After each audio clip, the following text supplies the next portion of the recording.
భద్రాద్రి కొత్తగూడెం జిల్లాలో తెలంగాణ రైతు సంఘం ఏఐకేఎస్ రాష్ట్ర మహాసభలకు సన్నాహక సమావేశం నిర్వహించారు. ఈ సమావేశంలో రైతాంగ ప్రధాన సమస్యలపై చర్చించి తీర్మానాలు రూపొందించడం జరుగుతుందని ఏఐకేఎస్ నాయకులు మాజీ ఎమ్మెల్యే జూలకంటి రంగారెడ్డి తెలిపారు. బీజేపీ ప్రభుత్వం రైతు వ్యవసాయ కూలీలకు అనుకూలమైన చట్టాలు కార్యక్రమాలు ఏ ఒక్కటి అమలు చేయడం లేదని ఆరోపించారు. రైతుల పొట్టకొట్టే విధంగా వ్యవసాయ రంగాన్ని దెబ్బతీసే చట్టాలు తీసుకొస్తున్నారని విమర్శించారు.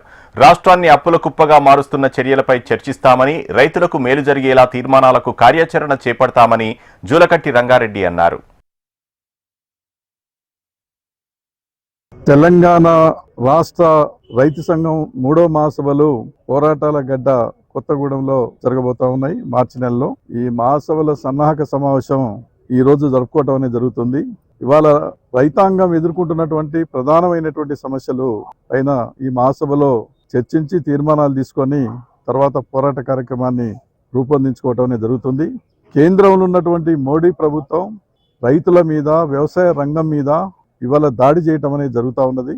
రైతులకు అనుకూలమైనటువంటి కార్యక్రమాలు కానీ చట్టాలు కానీ ఏ ఒక్కటి కూడా చేయకుండా రైతుల పొట్టగొట్టేటువంటి విధంగా వ్యవసాయ రంగాన్ని దెబ్బతీసేటువంటి పద్ధతుల్లో ఇవాళ పార్లమెంటులో చట్టాలు, రైతు వ్యతిరేక చట్టాలు, నల్ల చట్టాలు తీసుకురావటం, తర్వాత వాటిని ఏదో తాత్కాలికంగా రద్దు చేసుకోవటం, ఇప్పుడు విద్యుత్ సంస్కరణ అని చెప్పేసి తీసుకొస్తా ఉన్నారు. విత్తనాల సంబంధించినటువంటి దానిపైన కూడా వాళ్ళు తీసుకురావటం అనేది జరుగుతూ ఉంది.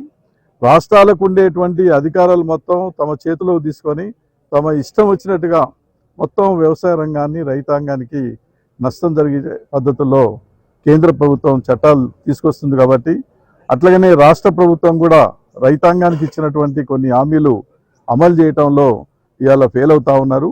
రాష్ట్ర రైతాంగం ఎదుర్కొంటున్నటువంటి సమస్యలు ఏవైతే ఉన్నాయో ఎన్నికల మేనిఫెస్టోలో పెట్టినటువంటి ఖచ్చితంగా అమలు చేయాలని చెప్పేసి రాష్ట్ర ప్రభుత్వం మీద ఒత్తిడి తీసుకురావడం కొరకు ఈ మహాసభలో ప్రధానంగా చర్చించుకోవడం అనేది జరుగుతుంది. పామాయిల్ రైతులు ఎదుర్కొంటున్న సమస్యలు కానీ, తర్వాత ధాన్యం పండించేటువంటి రైతుల సమస్యలు కానీ, మిర్చి, కాటన్ మరి రైతుల సమస్యలు కానీ, పోడు భూముల రైతుల సమస్యలు కానీ, ఇవన్నీ కూడా ప్రధానంగా ఈ మహాసభలో చర్చించి ఆ రకంగా తీర్మానాలు చేయటం అనేది జరుగుతూ ఉన్నది.